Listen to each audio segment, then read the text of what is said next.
بسم اللہ الرحمن الرحیم لا الہ الا انت سبحانک انی کنت من الظالمین۔ یہ زندگی کا سفر نہیں ہے آسان اتنا جتنا کہ تم خیال کرتے ہو۔ یہاں ہر روز انسان مرتے ہیں، لیکن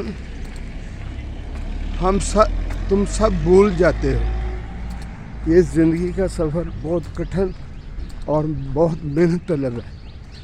انسان کو اللہ تعالیٰ کے احکامات جو ہمارے نبی کریم صلی اللہ علیہ وسلم نے ہمیں بتائے ہیں، اگر اس کے مطابق زندگی گزاریں گے تو زندگی جنت کا نمونہ ہوگی، لیکن اس سے ذرا بھی ہیر پھیر کریں گے تو پھر زندگی ہے۔ مشکلات، اذیت، پریشانیاں پیارے گھیر لیں گی۔ آپ اللہ تعالیٰ اور اس کے رسول کے حکامات کے مطابق چلو، زندگی آسان ہو جائے۔ زندگی کا سفر بہت سہانا سفر ہے۔ راستہ آپ نے خود اختیار کرنا ہے۔ اللہ تعالیٰ کے احکامات تو ہمارے نبی کریم صلی اللہ علیہ وسلم نے ہمیں بتا دیے، بلکہ کر کے دکھائے ہیں۔ ہماری زندگی کوئی چھپی ہوئی نہیں ہے، کوئی پوشیدہ نہیں ہے۔ آپ اگر نیک اور صالح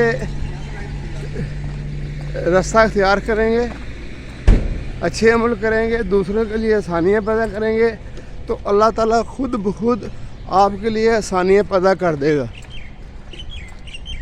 فرمایا گیا ہے کہ آپ کے وہم و گمان میں بھی نہیں ہے کہ میں نے کہاں سے عطا کرنا ہے۔ وہ رازق ہے، وہ خالق ہے، وہ غفور الرحیم ہے، ہر چیز اس کے اختیار میں ہے۔ وہ ایک ایسی ہستی جو ہمیشہ کے لیے ہے۔ ہم تو آئے ہیں، آگے مٹ جانا ہے، واپس جانا ہے، لیکن وہ ہمیشہ کے لیے ہے۔ اس نے سب کو پیدا کیا ہے، سب کا مالک، سب جہانوں کا پالنے والا وہی ہے۔ کوئی مانے یا نہ مانے، لیکن ماننا تو پڑے گا، کیونکہ ایک ہی وہی ذات ہے جو اللہ تعالیٰ کی ہے۔ وہ فرماتی ہے کہ تم گناہوں سے بھرے ہوئے، لچھڑے ہوئے آ جاؤ، معافی مانگ لو۔ تم ایسے ہو جیسے ایک کل کا بچہ فرشتے کی طرح صرف سے لے کے پیدا ہوتا ہے۔ تو خدا کے لیے اگر غلطیاں کتائیں ہیں، ضمیر تو ہے نا، سب کا ضمیر ہے۔ کوئی بندہ یہ نہیں کہہ سکتا کہ مجھے معلوم نہیں ہے۔ ضمیر ملامت کرتا ہے، ضمیر انسان کو سیدھے راستے پہ چلانے کی تلقین کرتا ہے۔ ضمیر انسان دوسروں کے لیے فلاح کے راستے اختیار کرنے کا طریقہ بتاتا ہے، لیکن ہم اتنے دوسروں کا حق کھانے سے منع کرتا ہے، لیکن ہم گوشت کو گوشت سمجھتے ہیں۔ یہ نہیں سوچتے کہ یار اس کو اللہ تعالیٰ نے حلال کیا ہے یا اس کو حرام کیا ہے۔ ہم دوسروں کے لیے وہ چیزیں اگر سوچیں جو ہم خود کے لیے سوچتے ہیں تو یہ زندگی آسان ہو جاتی ہے۔ نہیں تو وہ جو گدھے کا گوشت کھلاتے ہیں لوگوں کو، نعوذ باللہ کتے کا گوشت کھلاتے ہیں، وہ خنزیر کا گوشت کھلاتے ہیں، وہ تو ان میں اور حیوان میں تو پھر فرق ہے ہی نہیں، کیونکہ حیوان ہی ہوتا ہے جس کو کوئی تمیز نہیں ہوتی۔ انسان کو تو اللہ تعالیٰ نے شعور دیا ہے، اس کو سمجھ دی ہے، اور شعور سے ہی انسان افضل مخلوقات بنتا ہے۔ لیکن ایک بندہ جو تمیز نہ کرے تو پھر انسان اور حیوان میں کوئی فرق نہیں ہے۔ اللہ تعالیٰ نے فرمایا ہے کہ بڑوں کا احترام کرو، بزرگوں کا احترام کرو، چھوٹوں سے پیار کرو، اور اپنے والدین کو اف تک نہ کہو۔ لیکن اگر آپ شیطان کا راستہ اختیار کرتے ہیں تو پھر شیطان اور آپ میں فرق نہیں ہے۔ تو خدا کے لیے جیسے ہمارے نبی کریم صلی اللہ علیہ وسلم نے آگے ہمیں ایک مضبوط اور بہترین تحفہ کرام جی کا دیا، پھر ساتھ حدیث دی سمجھنے کے لیے، پھر عمل کر کے دکھایا، وہی زندگی ہے، وہی ہمارا مان ہے، اور وہی طریقہ کار ہے زندگی کو سنہری حروفوں کے ساتھ لکھنے کا اور اپنے اوپر لاگو کرنے کا. تو خدا کے لیے نیک اور صالح رستہ اختیار کریں, ناپ تول میں بے ایمانی نہ کریں, دوسرے کا جو حق ہے اس کو کھانے کی کوشش نہ کریں, کیونکہ زندگی میں انسان جو ہے نا وہ فلاح کے راستے پہ فلاح تب ہی جو نا یعنی فلاح تب ہی وہ فلاحی راستہ تب ہی جو نا اختیار کر سکتا ہے جب اللہ تعالیٰ کے حکم کے مطابق زندگی گزارے.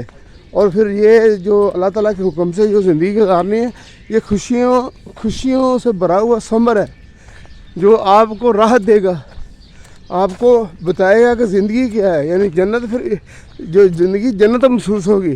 لیکن اگر آپ سستی, کاہلی اور بدتمیزی اور شیطان کے راستے پہ چلیں گے تو پھر جہنم کا گڑھا بھی ہے, کیونکہ دوسرے کا کھائیں گے آپ پریشان ہوں گے, آپ پرسکون نہیں ہو سکتے. دوسرے کا کھائیں گے آپ کے دل میں انتشار اور یعنی ڈپریشن کیا ہے, ڈپریشن بھی یہی چیزیں ہیں کہ آپ اللہ تعالیٰ پہ مان نہیں پھر رکھتے. پھر یہی ہوتا ہے کہ یہ ہو گیا وہ ہو گیا. انسان بے اختیار ہے. انسان کو جب اللہ تعالیٰ قوت دیتا ہے نا تو پھر اس میں غرور آتا ہے. تو جس میں غرور آ گیا وہ شیطان کی طرف چلا گیا, اور جس نے عاجزی اختیار کی اللہ تعالیٰ نے اس کو سینے پہ لگا دیا, اس کو سکون دیا, اس پہ رحمتیں برسائی اور وہ مطمئن ہو کے پھر اپنی زندگی گزارتا ہے. پیسہ کیا ہے؟ پیسے کی کوئی حد نہیں ہے. آپ جتنے بھی دیکھیں اتنے مالدار لوگ, لیکن محتاج تو اس ذات کے ہیں جو پروردگار ہے. یعنی پھر ہر کوئی اس کے آگے ہی جھکتا ہے, چاہے کوئی ہندو ہو, مسلمان ہو, سکھ ہو, عیسائی ہو, وہ ذات وہی ہے. لیکن جیسا نبی صلی اللہ علیہ وسلم نے فرمایا کہ سیدھے راستے سے وہ رستہ اختیار کرو نا, وایا نہ لو, کیونکہ اللہ تعالیٰ کو شراکت پسند نہیں ہے, وہ واحد لا شریک ہے. زندگی کے سلسلے ایسے ہی نظام زندگی ہے. اور اللہ تعالیٰ نے کائنات بنا کے ہم پہ بہت بڑے احسان کیے ہیں, ہم کو بنا کے بہت بڑا احسان کیا ہے, وہ کہ وہ ہم پہ فخر کرتا ہے.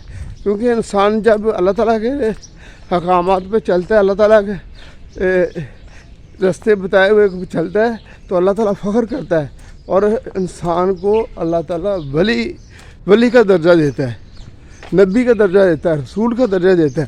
لیکن جب اس راستے سے ہٹ جائے پھر تو شیطان کے راستے پہ تو پھر شیطان ہی بننا ہے نا پیارے. یہ باتیں ختم نہیں ہوتی, لیکن مختصر یہ ہے کہ دوسرے کا حق نہ کھاؤ, دوسروں کے لیے آسانیاں پیدا کرو اور پرسکون ہو کے زندگی گزارو. اور محنت میں عظمت ہے. اللہ تعالیٰ فرماتا ہے جو محنت کرتا ہے وہ میرا دوست ہے. تو انشاءاللہ آئندہ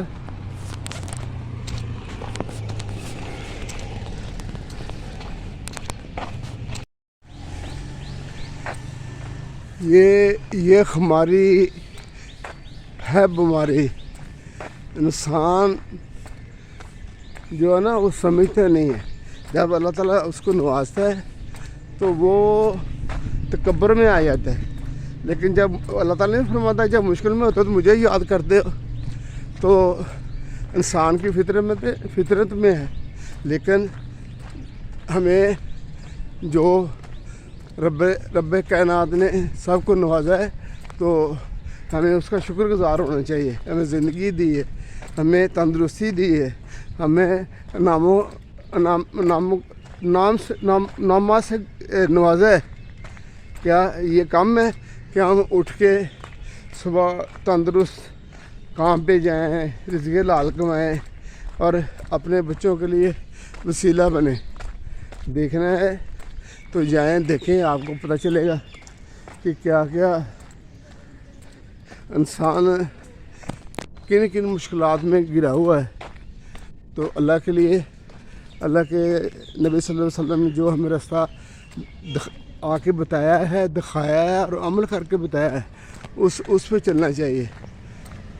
تو کیونکہ بلاغ یہ جو دین کی باتیں ہیں نا یہ ختم ہی نہیں ہوتی، کیونکہ خود فرمایا گیا کہ جتنے درخت کلمے بنا لو، سمندر کی شاہی لے آؤ، تو وہ تعریفیں کدھر ختم ہوگی.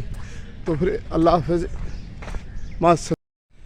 زندگی کا سفر ہے کیسا سفر، کوئی سمجھا نہیں کوئی جانا نہیں، لیکن ہم انسان ہیں. اللہ تعالیٰ رحم فرمائے، پروردگار آسانیاں فرمائے سب کے لیے اور سب کو بے انتہائی نوازے. ہمارا بھی کام ہے اس پروردگار کے حضور حاضر ہونے کا، عبادت کرنے کا، اس کی تعریف کرنے کا، کیونکہ وہ تو رحیم ہے، وہ کریم ہے، وہ پروردگار ہے، لیکن وہ قہار بھی ہے. یعنی وہ وحدہ لا شریک ہے، دوسرے کی شراکت بالکل پسند نہیں. ایک انسان جس کو اختیار دے دیا گیا ہو، حالانکہ وہ تو بنایا گیا نا انسان، اور اللہ تعالیٰ جو وحدہ لا شریک ہے وہ کیسے شریک پسند کرے خدا کے لیے. جو ہمارے نبی صلی اللہ علیہ وسلم نے فرمایا ہے وہی اسلام ہے اور وہی چلنے کا صحیح راستہ ہے. اس کو اختیار کریں، ایک دوسرے پہ تنقید مت کریں، اور ہو سکے تو محبت سے دوسروں سے محبت کا اظہار کریں. میں کویت میں یرموک میں کام کر رہا تھا. میں نے مسجد کا یعنی ہم سیلنگ کا کام کرتے تھے، ڈیکوریشن کا. میں نے ظہر کی نماز ادا کی جماعت کے ساتھ. اس کے بعد مجھے معلوم نہیں تھا، میں نے وہ اپنا سنتیں کچھ پڑھنے کے لیے میں نے کچھ سنتیں پڑھی، اور وہ میں پڑھ رہا تھا تو ایک پاکستانی ہی تھا، وہ مجھے دیکھتا رہا. اس نے بولا، جب میں نے وہ تھوڑا پڑھ کے میں فارغ ہوا تو اس نے میرے کو بڑے پیار سے بولا، بھائی نے کدھر کام کرتے ہیں، کیا کرتے ہیں؟ میں نے بتایا، یار ادھر میں نے وہ یہ ٹھیکہ لیا ہے، یہ مسجد کی ڈیکوریشن کر رہے ہیں ہم لوگ. تو اس نے بتایا کہ آپ نے فرض جماعت کے ساتھ پڑھی، اس کے بعد کوئی نفل کوئی سنت نہیں پڑھی جاتی. تو میں نے اس بات کا برا نہیں منایا. تو آپ دین کو سیکھیں. میں خود اتنا دین کو زیادہ نہیں جانتا، عالم نہیں ہوں، لیکن محبت اور پیار سے اور التجا سے عرض ہے کہ دوستو دین کو سمجھیں. ہمارا دین بہت آسان ہے، لیکن ہم لوگوں نے اپنے دین کو خود ہی مشکل یعنی اس کو مشکل کر رہے ہیں. ہمارا دین تو اتنا آسان ہے کہ آپ سوچ نہیں سکتے. ہمارے لیے اللہ تعالیٰ نے راحتیں پیدا کی ہیں. دین ہمارا بہت آسان ہے، ہماری بات بہت آسان ہے، لیکن لگن کی بات ہے. اپنے آپ میں لگن پیدا کریں اور اللہ کا جو ہے نا صحیح راستہ اختیار کریں. انشاءاللہ آئندہ بلاگ میں، کیونکہ بلاگ پھر شروع ہو جاتا ہے پھر لمبا ہو جاتا ہے. اب ہم گھر کی طرف اور گھر آ گئے ہیں، اور ابھی شاپ پہ جائیں گے کیونکہ ہمارا کام بھی تو شروع ہو گیا نا. تو انشاءاللہ مع السلام، اللہ حافظ.